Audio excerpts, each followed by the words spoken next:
The song was one that I had heard before, but where I knew not. It inclined to sadness, and, turning round from the delicious fare my landlord's little daughter Barbara had from her apron just rolled out before me, figs and rock melons. At the door I saw two boys of lively aspect. Peasant-like they were, and poorly clad, but not unskilled, with their small voices and an old guitar winning their way to my unguarded heart in that, the only universal tongue. But soon they changed the measure, entering on a pleasant dialogue of sweet and sour, a war of words, with looks and gestures waged between Trapanti and his ancient dame, Mona Lucilia. To and fro it went, while many a titter on the stairs was heard, and Barbara's among them. When it ceased, their dark eyes flashed no longer, yet, methought, in many a glance as from the soul, disclosed more than enough to serve them.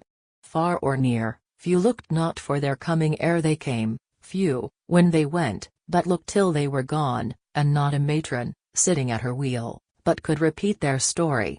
Twins they were, and orphans, as I learned, cast on the world, their parents lost in an old ferry boat that, 3 years since, last Martinmas, went down, crossing the rough Benucas. May they live blameless and happy. Rich they cannot be, like him who, in the days of minstrelsy, came in a beggar's weeds to Petrarch's store, asking, beseeching for a lay to sing, and soon in silk. Then such the power of song returned to thank him, or like that old man, old, not in heart, who by the torrent side descending from the Tyrol, as night fell, knocked at a city gate at the hill foot, the gate that bore so long, sculptured in stone, an eagle on a ladder, and at once found welcome, nightly in the bannered hall tuning his harp to tales of chivalry before the great Mostino, and his guests, the 23 kings, by adverse fate, by war or treason or domestic strife, reft of their kingdoms,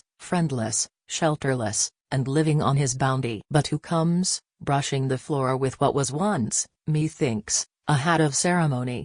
On he glides, slipshod, unguarded, his long suit of black dengi, threadbare, though, patch by patch, renewed till it has almost ceased to be the same.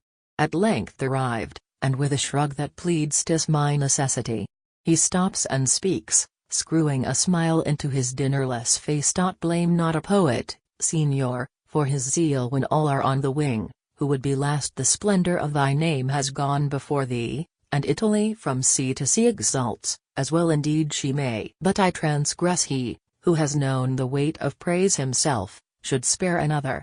Saying so, he laid his sonnet, an impromptu, at my feet. If his, then Petrarch must have stolen it from him and bowed and left me, in his hollow hand receiving my small tribute, a zecchine, unconsciously, as doctors do their fees, my omelette, and a flagon of hill wine, pure as the virgin spring, had happily fled from all eyes, or, in a waking dream, I might have sat as many a great man has, and many a small, like him of Saint Helene, bartering my bread and salt for empty praise.